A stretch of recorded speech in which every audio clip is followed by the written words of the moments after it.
Hi everybody, welcome back to the next seed of the week. So this week on the podcast we had Benita Ford, who is talking about her fantastic book, Embers of Hope. And in the blog post we were talking about, that and in the podcast episode we were talking about kind of these cycles, this death and life cycle, and coping with that, and staying in, a dark place, and, finding hope and allowing us to move through the light. And that kind of cycle thing got me thinking. I had mentioned before in another seed of the week that if you guys wanted, we were going to talk about chakras, and I got some requests for that. So this week we're going to talk about chakras, and what the heck do chakras have to do with permaculture? Because they might seem like totally different areas of life and of knowledge, right? Okay, so in permaculture, we really focus on different kind of energy cycles, right? We focus on the carbon cycle and how to use that to our benefit, and the water cycle and how to use that to our benefit. This is just another energy cycle, these chakras, right? Because we've got, some argue like hundreds, but like 7 main energy centers in our body. You can go look up an image, right? It's like the rainbow. Everyone usually has seen kind of the image with the crown, the third eye, the throat, the heart, the solar plexus, the sacral, and the root chakra, right? And all the different colors going up, right? And so these are like spinning, not vortexes, but spinning centers of energy. And they allow us to have kind of this energy cycle when they're working correctly. So there's 2 main currents when it comes to chakras, right? We have these 7 individual energy centers, and they relate to different parts of our life. And if we're going up from our root up, all the way up, if our energy can flow up, that's our transcendent or liberating current, and that helps us to have greater spiritual freedom and to better be present and fully connect with our environment and our universe, our higher power. If that is blocked, we can have a hard time, connecting with community, connecting with our higher power, connecting with our environment, because we can get stuck in places. And so it's really important that that is flowing. But also there's the manifesting current. And the manifesting current is really important because we're taking what is in our crown chakra, our imagining what we want our life to be like. Well, that's kind of third eye. But we're taking the top chakras that do a lot of the visualizing and the higher power connection and the universe connection, and taking that energy and focusing it to creating a certain outcome in our life. And then if we can get that energy all the way down to our root chakra, that's how we manifest the things that we want.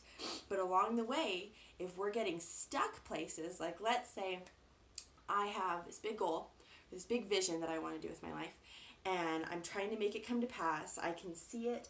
I can, really believe it. I can see it in my mind. I can say it out loud what I want to happen, right? So that's in your throat chakra. But let's say I get stuck in my heart because I'm having a hard time connecting with people around me, or my heart isn't open, right? If my heart isn't open, or if it gets stuck in my solar plexus and I'm not actually doing the things that I need to be doing, right? Or maybe I'm dealing with a lot of anxiety, and so I'm focusing on little things and putting a lot of stress in little things instead of allowing that what I want to happen and kind of opening that up to let the energy flow. I'm going to get stuck. There's so many ways we can get stuck, right? But if we can open up those chakras, then we can have our manifesting current go, and we can have our transcendent current go, and that is like bliss. Like, I'm super connected with the environment around me and my higher power, and I'm making things happen that I want to happen. Does that make sense? So we've got our own energy current within our bodies. Just like the carbon cycle, just like the water cycle, we've got this energy cycle within us that we can use. In permaculture, we talk about using and valuing renewable resources, right? This is another renewable resource if we take care of it. It's like a bunch of cogs in a machine. If one of the cogs is stuck, the machine isn't going to work that well. But it sounds like music when it's just all the gears are flowing and we're just going around. It's also like we talk about when we're creating design on the land, right? If we're building, we're not just planting plants, right? We're trying to build an ecosystem, like a balanced ecosystem. This is one of our internal ecosystems is our internal energy flow. Does that make sense? You're welcome to go Google chakras. There's a ton about it, and each different one. I'm not going to go into that here, but I hope that you see that this is kind of our internal energy cycle, and we pay a lot of attention to those in permaculture. So I'm curious, feel free to drop in the comments, what do you know about chakras? I'm going to do some more videos that go a little bit more in depth and how to open them up in different things and get you rolling. But I'm curious to know what you know about chakras, how you interact with them in your life. Some people will be really intentional and focus on them in different ways. So if you're doing any of that, I think it's good to add to that conversation to give other people ideas to start interacting and gaining consciousness with these energy flows, right? Also, another thought, if we're trying to create a regenerative livelihood, that's like way accessing our manifesting current, right?